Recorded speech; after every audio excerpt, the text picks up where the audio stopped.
నేను నా ట్రస్ట్ తరపున నేను డెవలప్ చేస్తున్నా స్కిల్ డెవలప్మెంట్ సెంటర్. నేను ప్రభుత్వం నిధులకు కూడా నేను ఆలోచించను.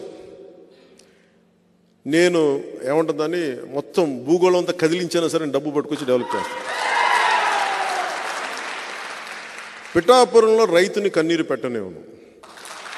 సెరికల్చర్ రైతు కోరుకుంది ఒకటే. ఆ రోజున నేను వచ్చినప్పుడు సెరికల్చర్ రైతు కోరుకుంది, మాకు ఇక్కడ పట్టు మార్కెట్ కావాలని. అది నేను చేసి పెడతాను, ప్రత్యేకించి దృష్టి పెడతాను. ఉప్పాడ చీరలు కానీ, ఉప్పాడ చీరకి ఏదైతే ప్రపంచ ప్రసిద్ధి ఉందో దానికి ప్రత్యేకమైన మార్కెటింగ్ సదుపాయాలు నేను తీసుకొస్తాను. అలాగే విదేశాలకి వెళ్ళాలి అంటే మనం ఎంతమంది అడిగారంటే నన్ను ఈ మధ్యన, మీ పేర్లు ఉంటే ఇవ్వండి సార్, మేము విదేశాలు తీసుకెళ్తాం. నా అభిమానులు ఎక్కడి నుంచి, ఎన్ఆర్ఐలు రకరకాల దేశాల నుంచి, మీరు పేర్లు ఇవ్వండి సార్, మేము తీసుకెళ్తాం, పేర్లు ఇవ్వండి సార్ తీసుకెళ్తాం అంటే నేను ఒకటే కోరుకున్నా, నేను ఎమ్మెల్యేగా గెలిచి బయట నియోజకవర్గానికి ముందు నా బాధ్యత అవి చేసి పెడతాను, తర్వాత అన్ని నియోజకవర్గాలను చేసి పెడతాను. అంటే అంటే నా ద్వారా ఏం జరుగుతుందో చెప్తాను. ఎంతమంది అప్పుడు ఆ మూల కూర్చున్న ప్రతి ఒక్కరూ కూడా మొత్తం అందరూ వాలంటీర్స్, ఎవరు డబ్బులు తీసుకొని పనిచేసేవాళ్ళు కదా, వాళ్ళు ఎవరు కూడా స్వచ్ఛందంగా మాకేదో ఒక తపన, అందరికీ నలిగి ఏదో తపస్సు, ఒక తపనతో వచ్చారు అందరూ. సో నాకు ఎంత బలమైన అవకాశం, నాకు పిఠాపురంలో పోటీ చేసే అవకాశం కల్పించినందుకు మీరందరూ జాయిన్ అయ్యి తద్వారా నన్ను మరింత బలోపేతం చేస్తున్నందుకు మనస్ఫూర్తిగా మీ అందరికీ పేరు పేరున ధన్యవాదాలు. ఇందాక నేను చెప్తున్నట్టుగా నేను 2 నిర్ణయించుకున్నా. కేంద్ర నాయకత్వం అడిగితే, కేంద్ర నాయకత్వం 2 అడిగారు నన్ను, నువ్వు ఎమ్మెల్యేగాను పోటీ చేయాలి, ఎంపీగాను పోటీ చేయాలని. నాకైతే ఎమ్మెల్యేగానే చేయాలని ఉంది. రాష్ట్రానికి ముందు పనిచేసి తర్వాత దేశం కోసం ఆలోచిస్తాను. కానీ ఎంపీ జనసేనదే.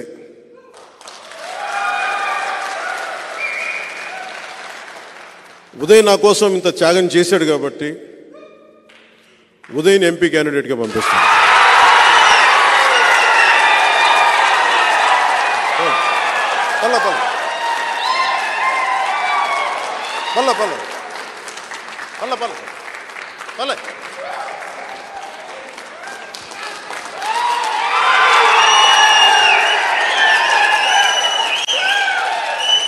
కూర్చోండి, ఇద్దరుగా కూర్చోండి.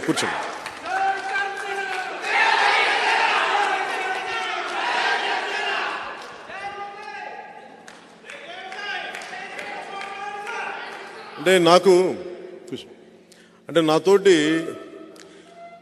నన్ను వద్దనుకొని వెళ్ళిపోయిన వాళ్ళు తప్ప నేను ఎవరిని వద్దనుకోలేదు జీవితంలో ఇప్పుడు దాకా. ఒకసారి నా స్నేహం, నా ప్రేమ చూసిన తర్వాత నన్ను ఎవరికి వదలబోతే, మా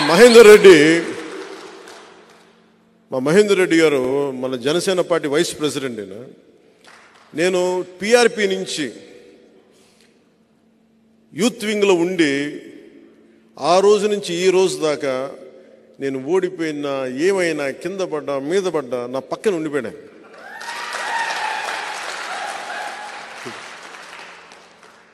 ఆయన ఎందుకు చెప్తున్నానంటే, నేను భావజాలం మాట్లాడను, సాధిస్తాను దాన్ని సాధనలో పెడతాను దాన్ని. సో ఇది కాకినాడ పార్లమెంటు భారీ మెజారిటీతో గెలవాలి మనం. మేము ఉదయ్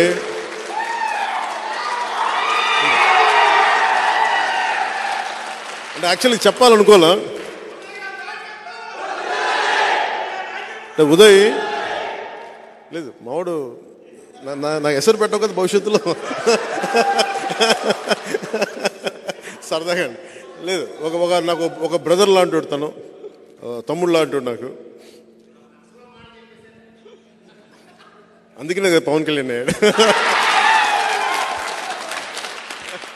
ఏలే, ఇది ఎందుకు చెప్తున్నానంటే, ఆయన మాట్లాడితే కూర్చొని పాపం వైసీపీ తరపున ఎంపీ, ఆయన కూడా నాకు బాగా తెలుసు, సునీల్ గారు. సునీల్ గారు, వంగాగీత గారు వీళ్ళందరూ మన ద్వారా వచ్చిన వాళ్ళే కదా వీళ్ళందరూ. కాకపోతే ఈరోజు నాకు నిజంగా మొన్న పెళ్ళికి కూడా కనిపించారు ఆయన. ఎక్కడో మా నాగబాబు గారి ఇటలీలో పెళ్ళికి జరిగితే. అఫ్కోర్స్ ఆయనకి నా డ్రెస్ నచ్చలేదంట, నువ్వేంటి ట్రెడిషనల్ బట్టలు వేసుకోలేదని. నేను సినిమాలు వేసుకోవడానికి ఇబ్బంది పడుతున్నాను, నాకేదో మామూలు చొక్కా ప్యాంట్, నాకు ఇలా రమ్మంటే. నిజంగా ఆయన చాలా తప్పు పార్టీని ఎంచుకున్నారు. మంచివాడే కానీ తప్పు పార్టీని ఎంచుకున్నాడు ఆయన. లేదా సరైన సమయంలో ఆ పార్టీని ఎంచుకోలేదు. ఈ రోజున వైసీపీ ఎందుకు సుస్థిరత ఇవ్వలేదంటే, వైసీపీ వాళ్ళకి మనసులో లేదు. వాళ్ళకి నిజంగా సుస్థిరత ఇద్దాం అనుకున్నాడు. మీరందరూ చాలామంది వైసీపీ నుంచి కూడా వచ్చారు. ఇప్పుడు నేను నా క్యాడర్ని నేను రక్షించుకుంటాను, నేను వదలను నా క్యాడర్ని. మా కొట్టే స్థాయిని శ్రీకాళహస్తిలో ఒక చెంపదెబ్బ పడితే నేను మొత్తం ఢిల్లీకి వెళ్తున్నాను ఆపేసి అటు తిరుపతి శ్రీకాళహస్తిలో దిగి నేను అంత కాపాడుకుంటాను. మీ మీద ఒక దెబ్బ పడితే, ఒక కేసు పడితే నేను ఉంటాను మీకోసం.